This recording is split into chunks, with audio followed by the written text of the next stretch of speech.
Pada zaman dahulu kala, dikisahkan ada 3 orang darwis. Mereka bernama Yak, Do, dan Se. Mereka masing-masing berasal dari utara, barat, dan selatan. Mereka bertiga memiliki satu hal yang sama, yaitu, berusaha mencari kebenaran inti. Oleh karena itu mereka mencari jalan untuk menemukannya. Yang pertama adalah, Yak Baba, duduk dan merenung sampai kepalanya pening. Yang kedua, Do Agas, tegak dengan kepala di bawah sehingga kakinya kaku. Dan yang ketiga, Sekalandar, membaca buku-buku sampai hidungnya mengeluarkan darah. Akhirnya, mereka memutuskan untuk berusaha bersama-sama.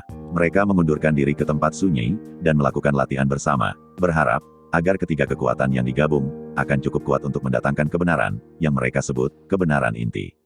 40 hari 40 malam lamanya mereka bertahan menderita. Akhirnya, dalam pusaran asap putih muncullah kepala seorang lelaki yang sangat tua di hadapan mereka, tampaknya ia muncul dari tanah. "Apakah kau Kidir yang gaib itu, pemandu manusia?" tanya darwis pertama. "Bukan. Ia kutub, tiang semesta," sahut yang kedua. "Aku yakin, itu pasti tak lain salah seorang dari para abdal. Orang-orang yang terubah," kata yang ketiga. "Salah semua," teriak bayang-bayang itu keras-keras. "Tetapi aku adalah apapun yang kau inginkan tentangku. Dan kini kalian menginginkan satu hal, yakni yang kau sebut kebenaran inti." "Ya, oh guru," sahut mereka serentak. "Pernahkah kalian mendengar peribahasa, ada banyak jalan, sebanyak hati manusia?" tanya kepala itu. "Bagaimanapun, inilah jalanmu. Darwis pertama, akan mengembara melalui negeri orang tolol. Darwis kedua, harus menemukan cermin ajaib.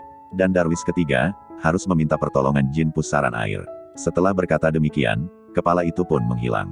Mereka bertiga membicarakan masalah itu, tidak hanya karena mereka memerlukan penjelasan lebih lanjut sebelum berangkat, tetapi juga karena meskipun mereka semua telah mengadakan latihan berbagai cara, masing-masing percaya bahwa hanya ada satu cara, yaitu caranya sendiri. Dan kini, masing-masing tidak yakin benar, bahwa caranya sendiri itu cukup berguna, meskipun boleh dikatakan telah mampu mendatangkan bayang-bayang yang baru saja mereka saksikan tadi, yang namanya sama sekali tidak mereka ketahui. Yak Babalah pertama-tama meninggalkan tempat samadinya. Darwis pertama, yang duduk dan merenung sampai kepalanya pening, biasanya ia akan bertanya kepada orang yang ditemuinya, apakah ada orang bijaksana yang tinggal di dekat daerah itu. Tetapi kini ia bertanya apakah mereka mengetahui negeri orang tolol. Akhirnya, setelah berbulan-bulan lamanya, ada juga yang tahu tentang negeri itu, dan berangkatlah ia menuju ke sana. Segera setelah ia memasuki negeri itu, dia melihat seorang wanita menggendong pintu rumah. "Wanita," tanyanya, "mengapa kau gendong pintu itu?" "Sebab, pagi tadi, sebelum berangkat kerja, suamiku berpesan, 'Istriku, di rumah kita ini tersimpan harta yang berharga. Jangan sekali-kali kau perbolehkan orang melewati pintu ini. Karena aku pergi, maka aku membawa pintu ini, agar tidak ada orang yang hendak melewatinya. Apakah saya boleh menjelaskan sesuatu, agar kau tahu bahwa, sebenarnya tak perlu kau bawa kemana-mana pintu itu?" Kata darwis Yak Baba. "Tidak usah," kata wanita itu. "Satu-satunya yang bisa menolong aku adalah, apabila saudara bisa menjelaskan, bagaimana caranya untuk meringankan bobot pintu ini."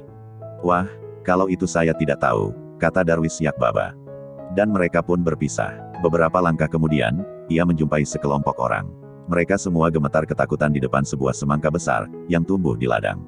"Kami belum pernah melihat raksasa itu sebelumnya," mereka menjelaskan kepada darwis itu, "dan tentunya ia akan tumbuh semakin besar dan membunuh kami semua. Bolehkah saya mengatakan sesuatu kepada kalian tentang itu?" tanya darwis itu kepada mereka. "Jangan goblok," jawab mereka. "Bunuhlah ia, dan kau akan kami beri hadiah, tetapi kami tidak mau tahu apapun tentangnya." Maka darwis itu pun mengeluarkan pisau, mendekati semangka itu, lalu memotong seiris, dan kemudian ia mulai memakannya. Di tengah-tengah jerit ketakutan yang hiruk-pikuk, orang-orang itu memberinya uang. Ketika ia pergi, mereka berkata, "Kami mohon jangan kembali kemari, Tuan pembunuh raksasa. Jangan datang kemari dan memakan kami seperti tadi." Demikianlah, sedikit demi sedikit ia mengerti bahwa, di negeri orang tolol, agar bisa bertahan hidup, orang harus bisa berpikir, dan berbicara seperti orang tolol. Setelah beberapa tahun lamanya, ia mencoba mengubah beberapa orang tolol menjadi waras, dan sebagai hadiahnya, pada suatu hari darwis itu mendapatkan kebenaran inti. Meskipun ia menjadi orang suci di negeri orang tolol, rakyat mengingatnya hanya sebagai orang yang membelah raksasa hijau, dan meminum darahnya. Orang-orang di negeri itu, mencoba melakukan hal yang sama, untuk mendapatkan kebenaran inti, namun mereka tak pernah mendapatkannya. Sementara itu, Do Agas, Darwis kedua, yang tegak dengan kepala di bawah sehingga kakinya kaku, memulai perjalanannya mencari kebenaran inti. Kali ini, ia tidak menanyakan tentang orang-orang suci, atau cara-cara latihan yang baru, tetapi tentang cermin ajaib. Jawaban-jawaban yang menyesatkan sering didengarnya, namun akhirnya ia mengetahui tempat cermin itu. Cermin itu tergantung di sumur, pada seutas tali yang selembut rambut, dan sebenarnya hanya sebagian saja, sebab cermin itu terbuat dari pikiran-pikiran manusia, dan tidak ada cukup pikiran, untuk bisa membuatnya menjadi sebuah cermin yang utuh. Setelah itu, ia berhasil menipu raksasa yang menjaganya, kemudian Do Agas menatap cermin itu, dan meminta kebenaran inti. Sekejap saja, ia sudah memilikinya. Ia pun tinggal di sebuah tempat, dan mengajar dengan penuh kebahagiaan, beberapa tahun lamanya. Tetapi, pengikut-pengikutnya tidak bisa mencapai taraf pemusatan pikiran, yang diperlukan untuk memperbaharui cermin ajaib itu secara teratur, lalu cermin itu pun lenyap. Namun, sampai dengan hari ini masih ada orang-orang yang menatap cermin, membayangkan bahwa cermin itu adalah cermin ajaib Do Agas, sang Darwis. Sedangkan Darwis ketiga, Sekalandar, ia pergi kemana-mana mencari jin pusaran air. Jin itu dikenal dengan berbagai nama, namun, Sekalandar tidak mengetahuinya. Bertahun-tahun lamanya ia berpapasan di jalan dengan jin itu, namun senantiasa gagal menemuinya, karena di sana jin itu tidak dikenal sebagai jin, dan mungkin tidak dikait-kaitkan dengan pusaran air. Akhirnya, setelah bertahun-tahun lamanya, ia pergi ke sebuah dusun dan bertanya, "Oh saudara-saudara, apakah ada di antara kalian yang pernah mendengar tentang jin pusaran air?" "Saya tak pernah mendengar tentang jin itu," kata seseorang, "tetapi desa ini disebut pusaran air." Darwis itu menjatuhkan tubuhnya ke tanah, dan berteriak, "Aku tak akan meninggalkan tempat ini sampai jin pusaran air muncul di hadapanku."